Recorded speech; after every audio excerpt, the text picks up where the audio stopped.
I know like Rogan is now like he's back on YouTube. And like even that, I think we were talking about that Too Lazy to Try dude or whoever one of those YouTube people is he was criticizing him of just like kind of selling out a little bit, even though he's Rogan is like the proprietor of not selling out or like always free speech. Yeah, there's like certain things he can't say or do on his show now because of YouTube, and I'm like, whatever. He's fucking Rogan. Like, do we really care that he can't say pussy anymore or some shit? Like, whatever. Yeah, that's true. I do kind of tend to agree a little bit on that, I will say. I like Rogan's a goat. He made the game what it is. Mm-hmm. I think that always needs to be stated when talks about Rogan or talking about Rogan. But yeah, I mean, I do kind of agree with that assertion a little bit, and it's not even as a fault to him. Like I can, the more money you have on the line, the more careful you have to be, right? Sure. Like that's just kind of the nature of it. Like I'm never gonna fault somebody for falling into that, but I mean, yeah, I think it's just kind of naturally part of the thing. Like you when you have finances coming in, you have certain people coming in that are backing it, mm-hmm. and I've even had this personally, like on a smaller scale, right, where sometimes you say something on a podcast and someone it's in a way like a business relationship is like calling you and kind of being upset or whatever, or just criticizing you or whatever. Like it happens, right? So I think when you're at the level of Rogan, like that is going to happen. I do kind of, like here's a really good example. And I got a lot of flack for this talking about this on the podcast, but Tucker Carlson recently went on Rogan and he was talking about evolution. Mm-hmm. And he basically he made the absurd assertion that like there is not very much evidence for evolution, that like it's just like nobody even really, I don't know what the exact verbatim what he said, but it was absurd.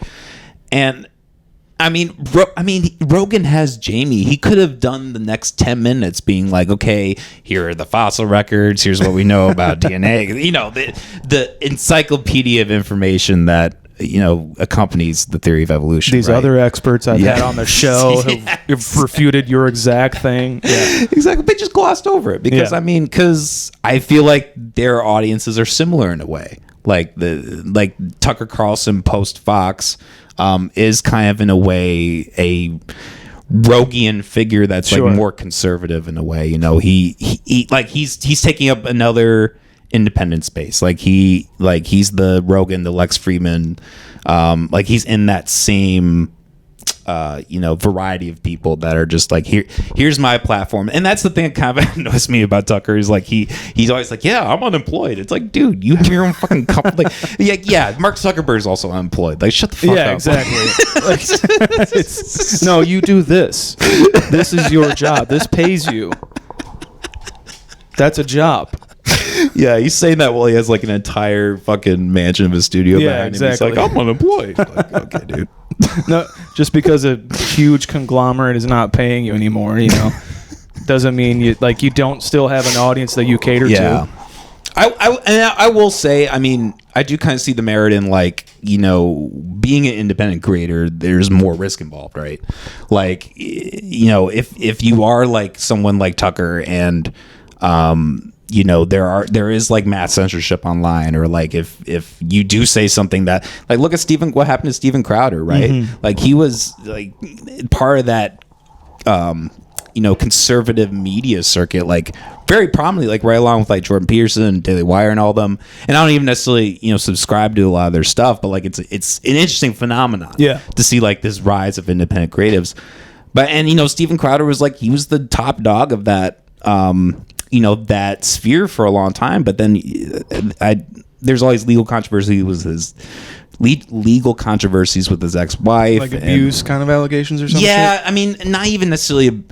Maybe abuse, but I mean, for sure, just being. There's a whole videotape where he's just being super shitty to her, and just like she's like pregnant, and he's like, well, if you take the car, then I can't. I've heard that. Yeah. It's just fucking just being stupid. And there's other allegations that he's like, even like sexually like harass some employees, like walk around with his dick out, and it's like stupid shit like that, right? Like stupid country hick dumb crap, you know what I mean? Well, I'm glad you let me come on this show, because when I walked in the door I had my penis out, but we didn't see that, did we?